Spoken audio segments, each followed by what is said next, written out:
Ladies and gentlemen, we have just concluded thorough and substantive negotiations with the Secretary for Relations with States and International Organizations of the Holy See, Archbishop Paul Richard Gallagher. I am pleased to welcome my colleague to Moscow once again. We last met here in November 2021.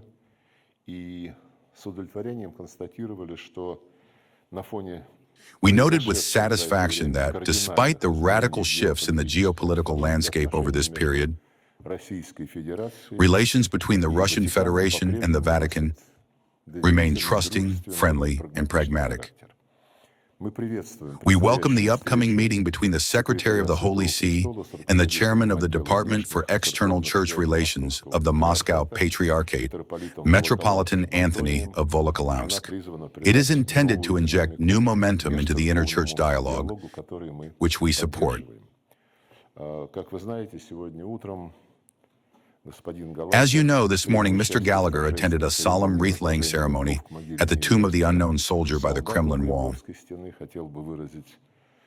I would like to express our gratitude to the Holy See for honoring the memory of the fallen Soviet soldiers and acknowledging the colossal sacrifices our multinational people made in the fight against Nazism.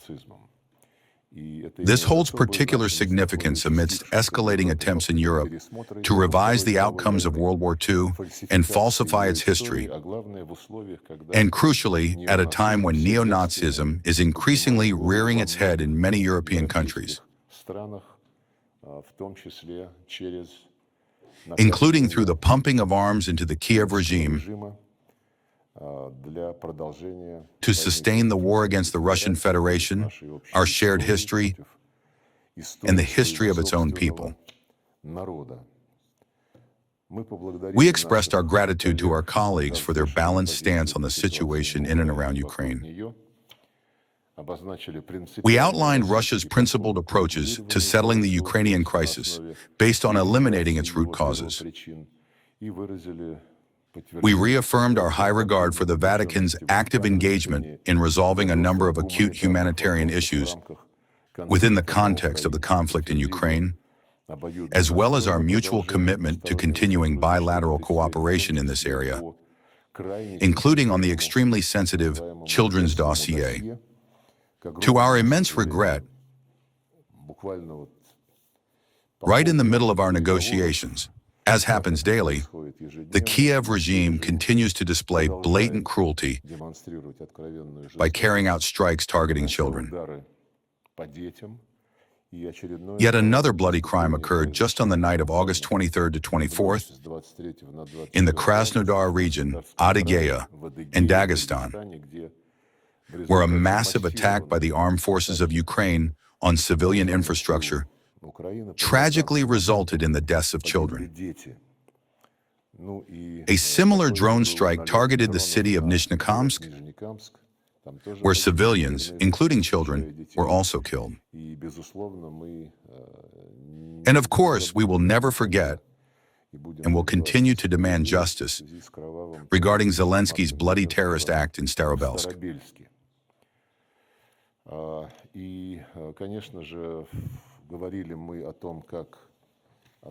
We also discussed the attitude in Ukraine toward the Russian language, education, mass media, and culture as a whole. It is the only country where the language is banned. Nowhere else in the world does such a thing exist. We count on our colleagues from the Vatican to draw attention to these issues during their contacts with the Ukrainian side,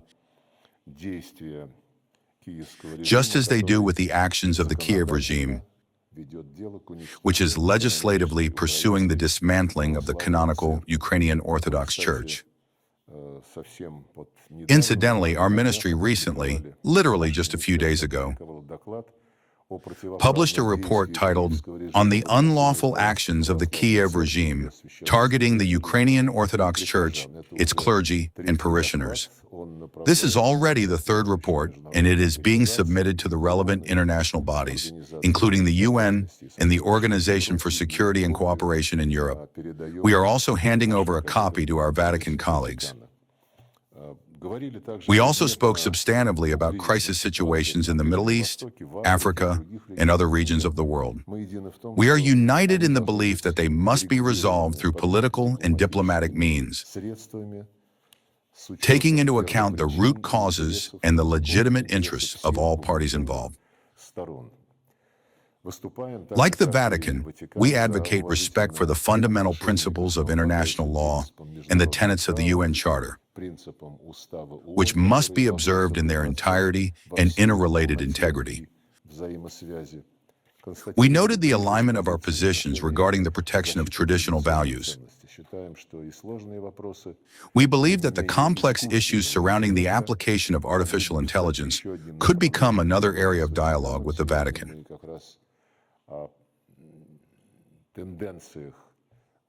Today, we discuss trends in artificial intelligence in considerable detail, including its military application. Our positions coincide.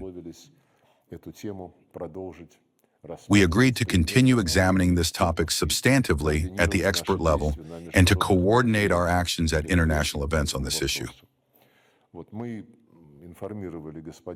We informed Mr. Gallagher of the Russian side's readiness to resume the practice of holding political consultations at the Deputy Foreign Minister level, as well as targeted interdepartmental consultations on specific issues at the expert level.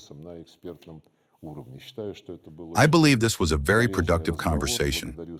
I thank my colleague and hand the floor over to him.